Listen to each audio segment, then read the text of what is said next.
السلام علیکم ورحمۃ اللہ وبرکاتہ۔ الصلاۃ والسلام علیکہ یا سیدی یا رسول اللہ، الصلاۃ والسلام علیکہ یا حبیب اللہ، الصلاۃ والسلام علیکہ یا خاتم النبیین۔ ناظرین، آپ سب کیسے ہیں؟ امید ہے اللہ سبحانہ تعالیٰ سے کہ آپ سب لوگ خیریت سے ہوں گے اور اللہ سبحانہ تعالیٰ کی دی گئی نعمتوں کا شکر ادا کرتے ہوں گے۔ اللہ سبحانہ تعالیٰ کی دی گئی نعمتوں کا شکر ادا کرنے کے لیے سب سے اچھا جو طریقہ انسان نے اپنایا وہ سجدہ ہے، اور سجدہ کرنے کا بہترین طریقہ اللہ سبحانہ تعالیٰ نے رسول اللہ صلی اللہ علیہ وسلم کے ذریعے ہمیں بتلایا کہ نماز ہے۔ ناظرین، نماز کا اہتمام کرتے رہیں، اپنے لیے، اپنے دوستوں کو بھی ترغیب دیں، اپنی فیملی کو ترغیب دیں، سب کو جنت الفردوس میں ساتھ لے جانے کی کوشش کریں۔ جن سے آپ کا حقیقی پیار ہے، حقیقی محبت ہے، اسے صراط مستقیم پر گامزن کرنے کی کوشش کریں۔ ناظرین، تازہ ترین صورتحال جو ہے اس میں بہت سارے وسوسے، بہت سارے خیالات، بہت سارے پلان بن رہے ہیں اور ٹوٹ رہے ہیں۔ ججز کا جو کارنامہ سامنے آ گیا، جو پی ٹی آئی کے جج ہیں، جو سپریم کورٹ کے جج ہیں اور پی ٹی آئی کے پیرول پر ہیں، ان کی جو کرامات سامنے آ چکی ہیں، اس کا مقابلہ کرنے کے لیے اتحاد اور اتفاق کی ضرورت ہے پوری قوم کو۔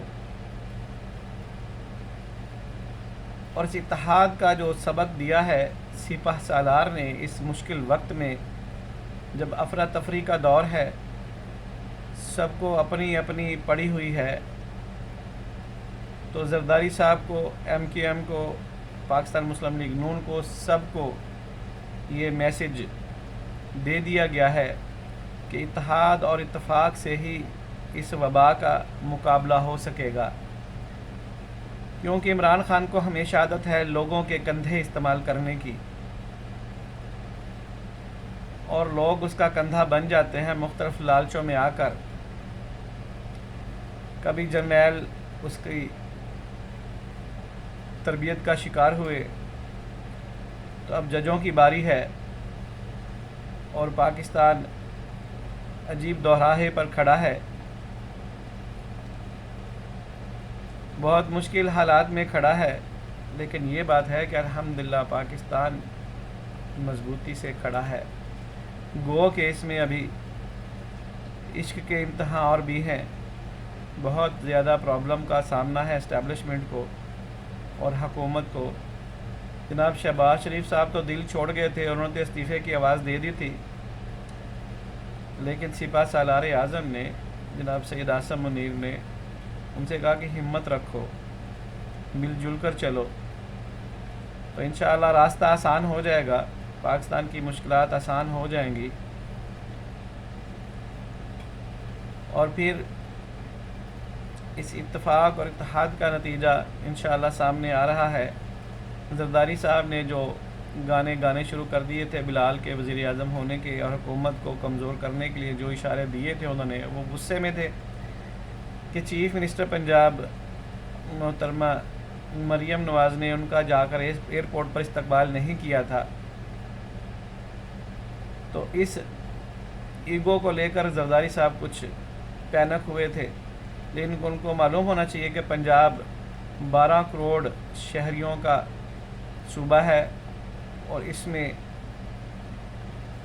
ہر وقت جو حکومت ہے اس کو محنت کرنا پڑ رہی ہے، چونکہ محرم الحرام کے دن تھے، پلان چل رہے تھے شہر کو کیسے صاف ستھرا رکھنا ہے اور امن امان کو کیسے برقرار رکھنا ہے، کیونکہ اس وقت صوبہ خیبر پختونخوا میں جو کہ دہشت گردی کا شکار ہو رہا ہے، وہاں پہ تو وزیر اعلیٰ ہی نہیں ہے، وہ تو بیچارہ ایک فلموں کا ویلن ہے جو کبھی کبھی جاگ جاتا ہے اور حکومت کے خلاف اور اسٹیبلشمنٹ کے خلاف بیان بازی کر کے پھر سو جاتا ہے۔ لیکن پنجاب میں جو وزیر اعلیٰ بنتا ہے، اسی سے پنجاب کی قسمت اور پنجاب کے حالات کا اندازہ ہوتا ہے۔ عثمان بزدار صاحب نیس پاک کو، جو کہ ایک ترقیاتی ادارہ ہے، اس کو بھی نیسلے کی بوتل ہی سمجھ جاتے تھے کہ یار یہ نیسلے والے بھی اب یہ کنسٹرکشن کریں گے۔ تو ایسے بندے کو وزیر اعلیٰ پنجاب لگایا گیا تھا۔ خدا کی پناہ، یہ پنجاب والوں سے انتقام تھا، نہ کہ ان کی خدمت کے لیے کوئی بندہ معمور کیا گیا۔ خدمت تو وہ بیچارہ بہت کرتا تھا، لیکن وہ 2-3 عورتوں کی کرتا تھا۔ احسن جمیل گجر اور منیکا خاندان اور بشرا بی بی اور گوفرا گوگی، وہ تو ان کے لیے بیچارہ کام کرتا تھا، اور کس کے لیے اس نے کام کرنا تھا۔ لیکن اس وقت حالات مختلف ہیں۔ پنجاب کو توجہ کی اشد ترین ضرورت، اور قسمت اچھی کہ مریم نواز کو وزیر اعلیٰ پنجاب بنایا گیا، اور پورے اختیارات دے کر وزیر اعلیٰ پنجاب بنایا گیا، اور وہ اس کو پرفارم کر کے دکھا رہی ہیں۔ ان کی پرفارمنس کا اندازہ جو ہے وہ مخالفین کی چیخوں سے، ان کی جو ٹرولنگ وہ کرتے ہیں اس سے اندازہ ہوتا ہے کہ سوائے گالیوں کے ابھی ان کے پاس کچھ نہیں باقی رہا، سوائے کچھ میمز بنانے کے ان کے پاس اور کچھ نہیں ہے۔ ان کی قابلیت کا ان کے پاس کوئی جواب نہیں ہے، ان کی جو وہ 100 دن سے جو وہ محنت کر رہی ہیں اس کا ان کے پاس کوئی جواب نہیں ہے۔ کسی منچلے نے تو یہاں تک کہہ دیا کہ 100 سال کا صوبہ سندھ اور 100 دن کا صوبہ پنجاب، دونوں میں بہت فرق ہے۔ واللہ علم بالصواب، یہ بات صحیح ہے کہ نہیں یہ تو وقت ہی ثابت کرے گا۔ لیکن قاضی فائز عیسیٰ نے جن 4 ایڈ ہاک ججوں کا اعلان کیا تھا، اس میں سے 2 جج مقبول باقر نجفی اور مشیر عالم، 2 صاحب انکار کر گئے۔ ان کو ڈر ہے پی ٹی آئی کی ٹرولنگ کا۔ وہ کہتا ہے جی ہمارے بچوں نے بازار جانا ہوتا ہے، مارکیٹس میں جانا ہوتا ہے، مختلف فنکشن میں جانا ہوتا ہے، بچے اسکولوں میں پڑھتے ہیں، تو پھر ان کی ٹرولنگ کا جواب دینے کے لیے ہمارے پاس کوئی طریقہ نہیں ہے۔ اللہ سبحانہ تعالیٰ فرماتے ہیں کہ کسی انسان کے شر کی وجہ سے اگر اس کی عزت کی جائے تو وہ انسان جہنم میں جانے کے قابل ہے۔ تو یہ پی ٹی آئی کی ٹرولنگ سے بہت سارے افیسران ڈر جاتے ہیں، اور وہ کوئی بھی عہدہ لینے سے انکار کرتے ہیں۔ تو ان کے ساتھ کیا حشر ہوگا دیکھ لیں۔ انشاءاللہ جلد ہی یوم حشر آنے والا ہے، وہاں سے کوئی ان کو ٹرمپ نہیں بچانے آئے گا، کوئی جو بائیڈن بچانے نہیں آئے گا۔ ابھی جناب ٹرمپ کے اوپر جو حملہ ہوا، وہ حملہ مختلف اشارے کرتا ہے۔ کوئی کہتا ہے جناب جی ایران کی طرف سے ہوا ہے، کوئی کہتا ہے جی مودی اس میں شامل ہے۔ مختلف زبانیں ہیں تو مختلف لوگوں کے مختلف خیالات ہیں۔ ایک منچلے کو تو ہم نے سنا، اس نے تو سیدھا سیدھا کہہ دیا یہ مریم نے یہ کروایا جی، یہ کام جو فائرنگ ہوئی ہے ٹرمپ پہ تو مریم نواز کا کام ہے۔ چلو ان کے منہ ہیں، ان کی زبانیں ہیں، سوشل میڈیا پر کسی کو کچھ بھی کہنے کا حق حاصل ہے تو وہ کہتے رہیں، لیکن حقیقت اور سچائی وہ چھپتی نہیں ہے۔ تو یہ 2 جج گئے تو 2 اور آ جائیں گے۔ 4 ججوں کی جو ہے 19 تاریخ کو وہ اعلان ہوگا، اور 4 جج ایڈ ہاک کے طور پر لگائے جائیں گے، جن کی مدت 3 سال تک کے لیے ہوگی۔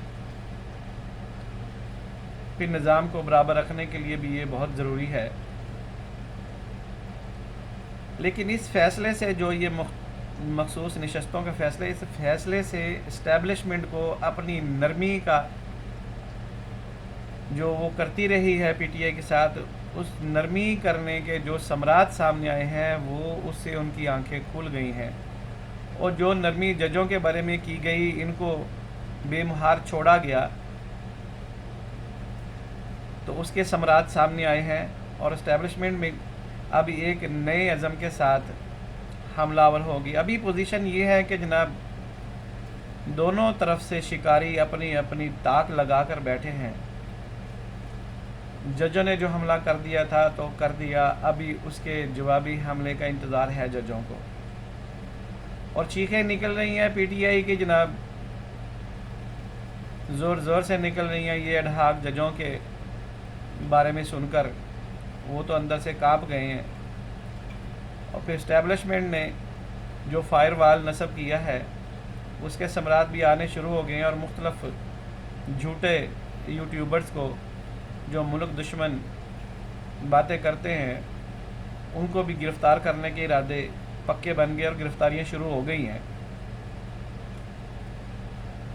ملک دشمن عناصر جہاں بھی ہوں گے وہ سرحدوں پر لڑیں یا ملک کے اندر لڑیں، نظریاتی سرحدیں ہوں یا حدود کی سرحدیں ہوں، جہاں پہ بھی دشمن ہوگا اس کا سامنا کرنے کے لیے قوم اب تیار ہے۔